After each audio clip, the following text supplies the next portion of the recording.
2026ஆம் ஆண்டு ஜூன் மாதத்திற்கான வார்த்தை. கர்த்தர் தமது வாக்குறுதியை நிறைவேற்றியுள்ளார்.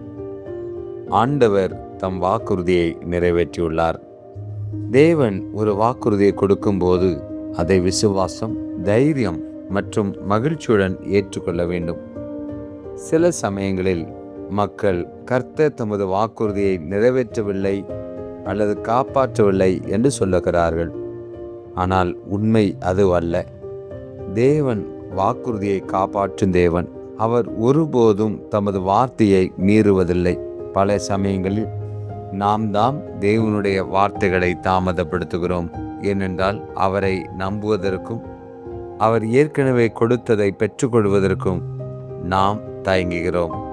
கர்த்தர் தமது வாக்குறுதியை ஒருபோதும் நிறைவேற்றாமல் இருந்ததில்லை. அந்த வாக்குறுதியை கொடுக்கின்ற போது அந்த வாக்குறுதியை பெற்றுக்கொள்வதற்கு நாம் ஆயத்தமாய் இருக்க வேண்டும். கர்த்தர் கானான் தேசத்தை இஸ்ரவேலுக்கு வாக்குத்தத்தம் செய்த போதே அது அவர்களுடையது என்று அறிவித்து விட்டார். என்னாகமம் 13ஆம் அதிகாரம் முதல் 2 வசனங்களில் படிக்கின்ற போது, நான் இஸ்ரவேல் புத்தருக்கு கொடுக்கிற கானான் தேசத்தை வேவு பார்க்கும்படி ஆட்களை அனுப்புங்கள் என்று கூறப்பட்டுள்ளது.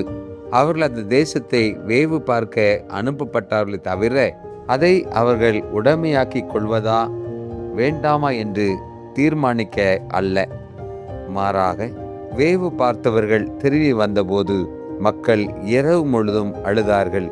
பிரச்சனை தேசம் அல்ல, தவறு நம்முடையதாகத்தான் இருக்கின்றது.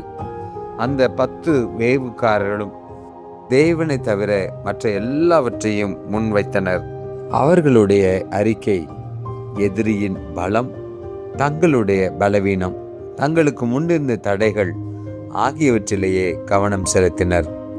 மாறாக அவர்கள் தேவனுடைய வல்லமை, தேவனுடைய வாக்குத்தத்தம் மற்றும் தேவனுடைய பிரசன்னம் ஆகியவற்றை பற்றி பேசுவதை தவறினர். வெற்றியை காண்பதற்கு பதிலாக அவர்கள் தோல்வியை கற்பனை செய்து கொண்டிருந்தனர்.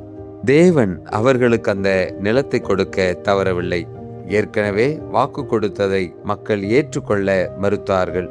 அவர்களுடைய அவிசுவாச நிமித்தம் கர்த்தர் சொல்லுகிறார், இன்னும் எவ்வளவு காலம் இந்த மக்கள் என்னை நிராகரிப்பார்கள்? நான் அவர்களை செய்த எல்லா அடையாளங்களையும் பார்த்த பின் இன்னும் எவ்வளவு காலம் என்னை நம்பாமல் இருப்பார்கள் என்றார். என்னாகமம் 14ஆம் அதிகாரம் 11ஆம் வசனத்திலே தேவனுடைய வாக்குத்தத்தத்தை நிராகரிப்பது தேவனையை நிராகரிப்பதற்கு சமம். அவிசுவாசமும் கீழ்ப்படியாமையும் ஒன்று இணைந்தவை. அவருடைய முதல் கட்டளைகளுக்கு கீழ்ப்படிய மறுக்கும் போதே நாம் தேவனிடம் பெரிய ஆசீர்வாதங்களை பெற முடியாது. 12 வேவுக்காரர்களில் 10 பேர் மக்களை மனச்சோர்வடைய செய்தனர். வேவு பார்த்து வந்தவர்களில் 10 பேர் பயத்தை பரப்பினார்கள். அந்த பயம் விரைவாக வேகமாக பரவினது. பெரும்பான்மையினர் பயத்தை ஏற்றுக்கொண்ட போது தேசம் முழுவதும் முன்னேற வேண்டாம் என்று ஒப்புக்கொண்டது போல தேவனுடைய வாக்குறுதியை மறந்துவிட்டனர். 2 முக்கிய காரணம். 1 பயம், 2வது மக்களின் கருத்துக்கள். தேவனுடைய வாக்குறுதிகள் கீழ்ப்படுதலுடன் தொடர்புடையவைகள். கீழ்ப்படுதல் நேரடியாக குறிப்பிடப்படாத போதும் அது மிகவும் அவசியமாகிறது. கீழ்ப்படுவதல் என்பது நம்புவதற்கும் கீழ்ப்படிந்து பெற்றுக்கொள்வதற்கும் ஆகும். இஸ்ரவேலுடைய பதிலை கவனியுங்கள். வாக்குத்தத்தங்கள் நாம் முன்னேறி செல்வதற்கு பதிலாக எகிப்தை நோக்கி அவர்களுக்கு பின்னோக்கி செல்ல விரும்பினார்கள். விசுவாசத்தை விட அடிமைத்தனத்தையே அவர்கள் விரும்பினார்கள். நம்பிக்கையின்றி பாதுகாப்பையும் கீழ்ப்படுதலின்றி ஆறுதலையும் தேவனுடைய திட்டத்துக்கு பதிலாக பழக்கமானவற்றையும் அவர்கள் விரும்பினார்கள். அன்பு சகோதர சகோதரர்களே, அவிசுவாசத்தின் காரணமாக பலர் முன்னேற தவறுகிறார்கள்.